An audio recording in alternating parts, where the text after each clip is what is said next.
सोनापुर नाम का एक छोटा सा गांव था। उसी गांव में एक छोटा सा थाना था। उस थाने के दरोगा शैतान सिंह था।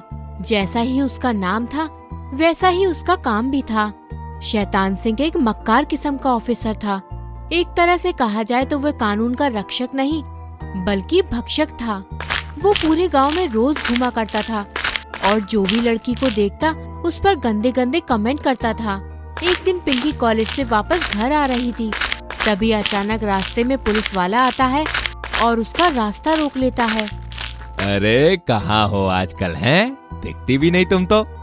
पिंकी ने जैसे ही शैतान सिंह को देखा वो अपना मुंह बनाकर वहाँ से चलने लगी। हाय हाय ये अदाएं, अरे मेरी तो जान ही ले लेंगी ये अदाएं। अरे कालू देखो तो क्या पटाखा माल जा रही है। आज थाने में कुछ प्रोग्राम है कि नहीं? अरे है ना साहब, 2 खम्बे और एक चिकन का इंतजाम है। अरे बड़बक, सिर्फ कबाब का इंतजाम कियो, शबाब का कौन करेगा रे? तोहार बाबूजी। अरे नहीं साहब, उसका भी इंतजाम हो जाएगा। उसी गांव में मिनाल अपनी 20 साल की बेटी मीरा और 18 साल के बेटे रोहन के साथ रहती थी। मिनाल के पति की बहुत पहले ही मौत हो चुकी थी। उस समय उसकी बेटी बहुत छोटी थी। आज मीरा 20 साल की हो चुकी है। पिता की कमी हालांकि दोनों को बहुत खलती थी। रोहन मिनाल का बेटा था जो दोस्तों की संगत में नशेड़ी बन गया था। मिनाल इस बात से अनजान थी कि उसका बेटा पढ़ने की जगह आवारागर्दी करता था, मगर मीरा मिनाल की बहुत ही समझदार बच्ची थी। वे कपड़े की सिलाई करके अपनी माँ का हाथ बटाया करती थी और साथ में पढ़ाई भी किया करती थी। एक दिन मीरा शाम के वक्त ट्यूशन से घर वापस आ रही थी, तभी गांव के कुछ लड़के पीछे से मीरा का दुपट्टा खींचने लगते हैं। अरे क्या कर रहे हो? कौन हो तुम लोग? छोड़ो मुझे, जाने दो, वरना क्या कर लोगी तुम हैं? वरना मैं चीखूंगी और सबको बता दूंगी कि तुम लोग मेरे साथ जबरदस्ती कर रहे हो। अरे अरे देखो मेरे छोरो, अब ये 2 फुट की तीली जैसी लड़की हमको धमकी दे रही है। जा जा बता दे जिसको बताना है। हम किसी के बाप से नहीं डरते, मगर उससे पहले मेरी बाहों में आ जाओ जाने मन। बचाओ बचाओ मुझे! मीरा चीखने लगती है और वो लफंगे लड़के उसकी ओर बढ़ने लगते हैं। जैसे ही मीरा को वो हाथ लगाने की कोशिश करते हैं, मीरा का भाई रोहन वहाँ पहुँच जाता है और उन गुंडों को खूब मारता है। तुझे तो देख लेंगे रोहन, कभी अकेले में मिल तू। रोहन भी उनकी धमकियाँ सुनने के बाद जोश में होश खो बैठता है और पास खड़े ठेले पर से चाकू उठाकर सीधे एक के गर्दन पर वार कर देता है। मीरा और वहाँ मौजूद सभी लोगों की चीख निकल जाती है। बाकी गुंडे वहाँ से 9-2-11 हो जाते हैं। ये क्या अनर्थ कर दिया तूने भाई, अब क्या करेंगे हम? मौके पर पुलिस पहुँचती है और रोहन को गिरफ्तार कर लेती है। मीरा रोते हुए घर पहुँचती है। उस घायल लड़के को हॉस्पिटल में भर्ती कर दिया जाता है। अरे क्या हो गया तुझे? रो क्यों रही है बेटी? माँ वो रोहन। अरे कुछ बोलेगी या मुंह में दही जमाई रहेगी? बोल, क्या अनर्थ कर दिया रोहन ने? माँ वो रोहन ने लड़ाई की और उसमें एक लड़का बहुत बुरी तरह से घायल हो गया है। पुलिस रोहन को जेल लेकर चली गई है। मिनाल मीरा की बातें सुनकर सर पकड़कर बैठ जाती है। हे भगवान, ये क्या कर दिया उस कपूत ने? ना जाने मुझ बुढ़िया को कैसे कैसे दिन देखने पड़ रहे हैं। अरे मीरा के बाबूजी, मुझे इस धरती पर क्यों छोड़ दिया तुमने? इन कपूतों का पाप का भोगी बनने मुझे भी ले जाते अपने साथ। माँ प्लीज ऐसे मत बोलो, दरअसल रोहन की कोई गलती नहीं थी माँ। वो गुंडे मुझे छेड़ रहे थे तो उसे गुस्सा आ गया। अरे तो पुलिस को बोलता ना, गांव वालों की मदद लेता। अकेले उसे बाहुबली बनने की क्या जरूरत थी? अब बता मैं उसे कैसे छुड़ाऊं जेल से? वकील करने के पैसे भी नहीं हैं हमारे पास। तो दोनों माँ बेटी पुलिस चौकी पहुँचती हैं। शैतान सिंह उन दोनों को बहुत देर थाने के बाहर बैठा कर रखता है। दोपहर से शाम हो जाती है, लेकिन उसने बाहर से दोनों को नहीं बुलाया होता। मैं जाकर देखती हूँ ये दरोगा कहीं हमें भूल तो नहीं गया। मीरा उठकर दरोगा के पास गई और बोली, दरोगा साहब, मेरा भाई रोहन कहाँ है? शैतान सिंह मीरा को ऊपर से नीचे तक देखता है और मन ही मन मुस्कुराकर बोलता है, अरे का हो गई, इतनी जल्दी भी का है?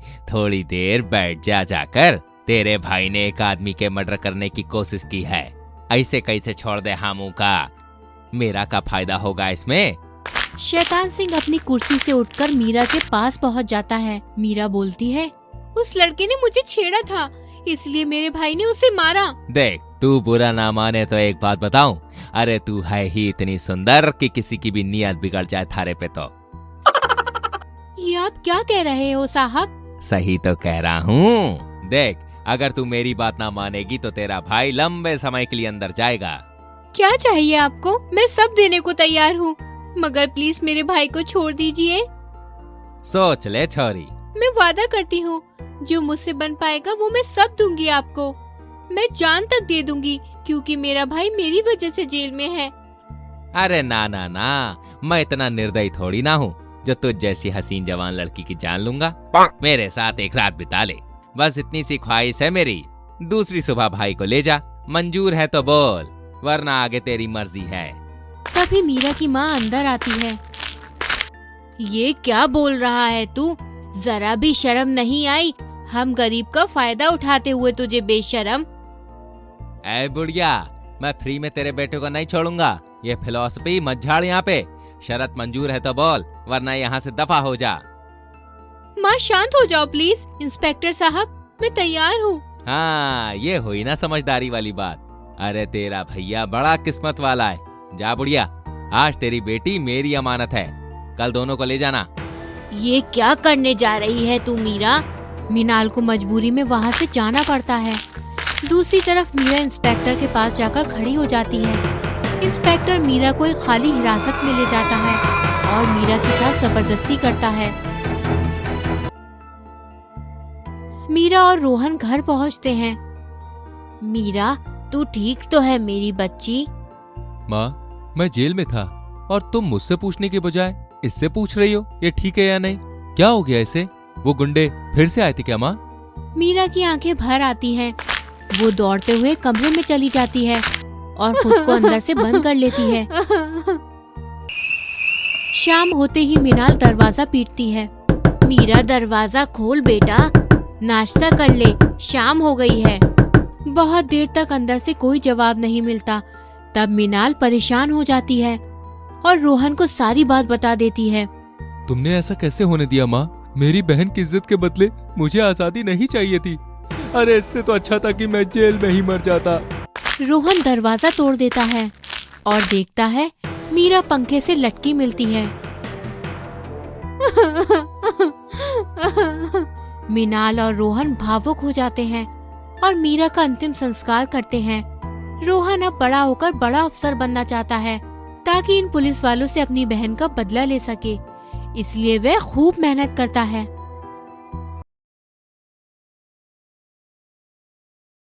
पीयूष और शालिनी पति पत्नी थे। शालिनी बेहद खूबसूरत थी। उसके गोरे चेहरे, लाल मखमली होठ और पतली कमर का हर कोई दीवाना था। पीयूष, क्या कर रहे हो आप? अरे क्या है, मैं अब तुम्हें हग भी नहीं कर सकता क्या? बिल्कुल कर सकते हो, मगर जब आप मुझे कहीं घुमाने ले चलो। शादी को 3 साल हो गए हैं। वो शीला का पति देखो, उसे हर संडे फिल्म दिखाने ले जाता है। मैं मानता हूँ जान कि मैं तुम्हारी विश पूरी नहीं कर पा रहा हूँ, मगर मैं क्या करूँ? मैं लाचार हूँ। बॉस तनख्वाह बढ़ाते नहीं है और इतनी सैलरी में घर चलाना बहुत मुश्किल हो जाता है। अरे मैं तुम्हें घुमाऊं तो घुमाऊं कैसे? तो क्या पूरी जिंदगी मुझे इसी तरह आपकी और आपकी माँ की सेवा में काटनी पड़ेगी? शादी के टाइम तो बड़ा बंठन कर गए थे। पता रहता कि आप भिखारी हो तो शादी भी नहीं करती मैं आपसे। अच्छा मेरी जान, ये सब छोड़ो। अरे मैं ये बोल रहा था कि आज बॉस खाने पर आ रहे हैं, तो तुम कुछ अच्छा बना देना। क्या पता इसी बहाने मेरा प्रमोशन हो जाए। आप पूरी दुनिया को खुश करते हो सिवाय मेरे। शालिनी गुस्से में वहाँ से चली जाती है और पीयूष भी ऑफिस के लिए निकल जाता है।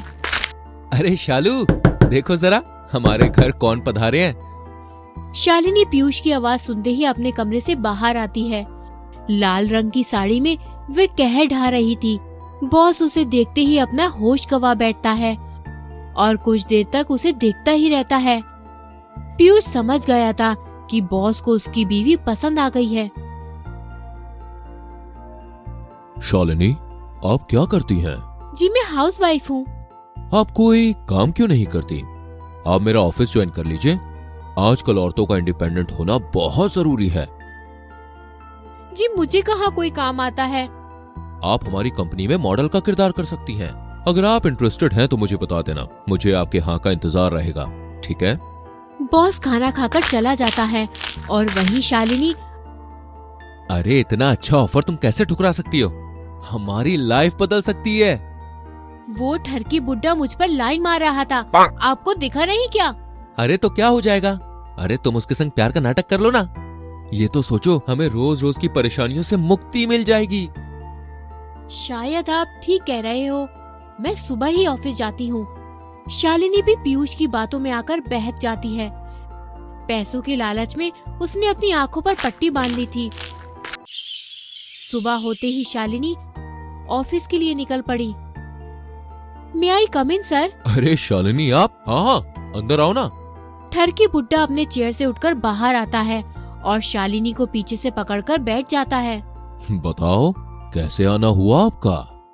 दरअसल सर, आपने जो मुझे ऑफर दिया था उसके बारे में मैंने बहुत सोचा और मुझे लगता है कि घर की हालत भी कुछ अच्छी नहीं है, तो ये जॉब कुछ मदद दे देगी मुझे। बिल्कुल सही सोचा है, मैं बहुत खुश हूँ। आपके जैसे मॉडल की इस कंपनी को बेहद ही जरूरत है। शालिनी नशीले अंदाज में अपने चेयर पर से उठती है और बॉस के करीब जाती है। अपने हाथ से बॉस का टकला सहलाने लगती है और उसकी गोद में बैठ जाती है। सर, मेरी सैलरी कितनी होगी? जितना आप बोले। सर, आप तो इतने ज्यादा जवान दिखते हो कि आपकी उम्र का अंदाजा ही नहीं लगता। मैं तो आपकी पर्सनैलिटी की दीवानी हो गई हूँ। ठरकी बुड्ढा मौके का फायदा उठाते ही शालिनी को अपनी बाहों में ले लेता है। अचानक से कैबिन का दरवाजा खुलता है। शालिनी पीयूष को देखकर बुड्ढे की गोद से हड़बड़ाहट में उठ जाती है। पीयूष, तुम? हाँ मैं। क्या हुआ? तुम मुझे इस बुड्ढे के साथ मिलकर धोखा दे रही हो चंद पैसों के लिए, हैं? जुबान संभाल कर बात करो, मैं तुम्हारा बॉस हूँ। अरे तू मेरा बॉस था, अब है नहीं। मैं ये 2 टके की नौकरी छोड़ रहा हूँ और तुम मुझे अपनी शक्ल दोबारा मत दिखाना। पीयूष प्लीज मत जाओ, मुझे छोड़कर मैं कहाँ जाऊंगी? पीयूष दरवाजा पीटते हुए वहाँ से चला जाता है।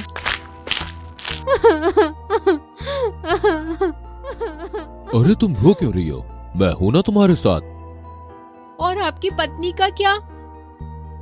अरे तुम उसकी टेंशन मत लो, तुम बस मेरे साथ चलो। बॉस शालिनी को अपने घर ले जाता है। रमा उसे देखकर परेशान हो जाती है। अरे ये कौन अबला नारी है? ये मेरी गर्लफ्रेंड है, इसके साथ बदतमीजी करने की कोशिश भी मत करना। आप ऐसा कैसे कर सकते हैं मेरे साथ? तुम्हें मुझसे सवाल करने का कोई हक नहीं है। चलो जाओ यहाँ से, मेरे लिए चाय बना कर लेके आओ। रमा रोते हुए वहाँ से चली जाती है। रात के 1 बज रहा होता है। रमा शालिनी के कमरे में आती है। बुड्ढा शालिनी को जकड़कर सो रहा होता है। रमा का दिल टूट जाता है और वो शालिनी को खींचकर बाहर ले आती है। कितने पैसे चाहिए तुम्हें? बोलो, मैं तुम्हें देती हूँ, मगर मेरी शादीशुदा जिंदगी को बर्बाद मत करना। ये क्या कह रही हो आंटी? मैं तो इनसे प्यार करती हूँ, चलो मुझे जाने दो वापस। शालिनी एक कातिलाना स्माइल करते हुए पीछे मुड़कर उसे देखती है। रमा उसे खींचते हुए दरवाजे के पास लेकर आती है कि तभी शालिनी को पास पड़े फल के टोकरी में एक चाकू मिल जाता है और वो रमा को पेट में घोंप देती है। रमा वही तड़प तड़प कर मर जाती है। अरे ये क्या कर दिया मैंने? ये बुढ़िया तो टपक गई। हेलो पीयूष, एक गड़बड़ हो गई मेरे से। अरे काम भी ढंग से नहीं होता तुमसे। मैंने तुमसे कहा था ना, तुम उस बुड्ढे को अपने प्यार के जाल में फंसा कर उसकी तिजोरी साफ करना, और तुमने इतनी बड़ी गड़बड़ कर दी। तुम कहीं जाना मत, मैं आ रहा हूँ। पीयूष अपना चेहरा छुपाकर बॉस के घर पहुंचता है। तब तक शालिनी ने रमा की लाश को ठिकाने लगा दिया होता है। अरे जल्दी से बुड्ढे के लॉकर से सारे गहने और पैसे निकालो, हमें उसकी नींद खुलने से पहले यहाँ से भागना होगा कहीं दूर, वरना दोनों जिंदगी भर जेल में सड़ेंगे। शालिनी जल्दी जल्दी सारे गहने और पैसे बांधने लगती है और पीयूष बुड्ढे पर नजर रखता है। जैसे ही शालिनी और पीयूष घर की चौखट पर पहुंचते हैं, तेज हवाएं चलने लगती हैं और अजीब सनसनाहट सुनाई देती है। किसी के गुर्राने की आवाज आ रही होती है। पीयूष, मुझे ऐसा लग रहा है कि यहाँ कोई है। अरे बच्चों जैसी बात मत करो यार, यहाँ तूफान है बाहर। आवाज तेज होने लगती है और शालिनी के करीब पहुंच जाती है। शालिनी को अपने पास किसी के होने का एहसास होता है। वह कांपने लगती है और वहीं खड़ी रह जाती है।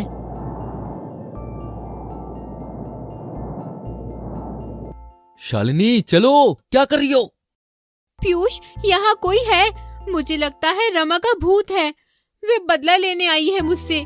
वो मुझे मार डालेगी। पीयूष उसके पास जाता है और उसका हाथ पकड़कर खींचते हुए बाहर जाने लगता है। तभी अचानक एक चुड़ैल आ जाती है और जोर जोर से गुर्राने लगती है। ठहरो, इतनी जल्दी क्या है बबुआ? अभी तो हमसे सामना बचल बानी तोहार लोगों के। अजीब सी भाषा सुनकर शालिनी और पीयूष पीछे मुड़ जाते हैं। पीछे रमा का भूत खड़ा होता है। बता, तेरे साथ क्या सुलूक किया जाए? मार दिया जाए या छोड़ दिया जाए? बता, तेरे साथ क्या सलूक किया जाए? प्लीज हमें छोड़ दो। तुम चाहे तो ये पैसा गहने सारे वापस ले लो। हम ये शहर छोड़कर चले जाएंगे। इतनी आसानी से कैसे छोड़ देवे तोहार दूनों के? लल्लुआ समझ रखी है क्या हमार? बहुत शौक है ना तोहरा दूसरों के मर्द के साथ सोए के? अब जा, नरक में यमराज के साथ सोए ही। मुझे माफ कर दो, मुझसे गलती हो गई। चुड़ैल शालिनी के पास जाती है। चुड़ैल शालिनी को उठाकर जमीन पर फेंक देती है। शालिनी दर्द से कर्रा उठती है। शालिनी खून से लथपथ हो जाती है। शालिनी खून से लथपथ होकर वहीं पर मर जाती है। इधर पीयूष डर से थरथर कांप रहा होता है। तोरा हम कुछ ना करी, काहे कि हम तेरा तड़पे देखना चाहिए।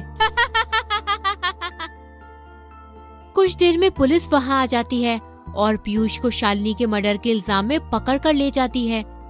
रमा की आत्मा को शांति मिल जाती है और पीयूष जेल में जिंदगी भर चक्की पीसता रहता है।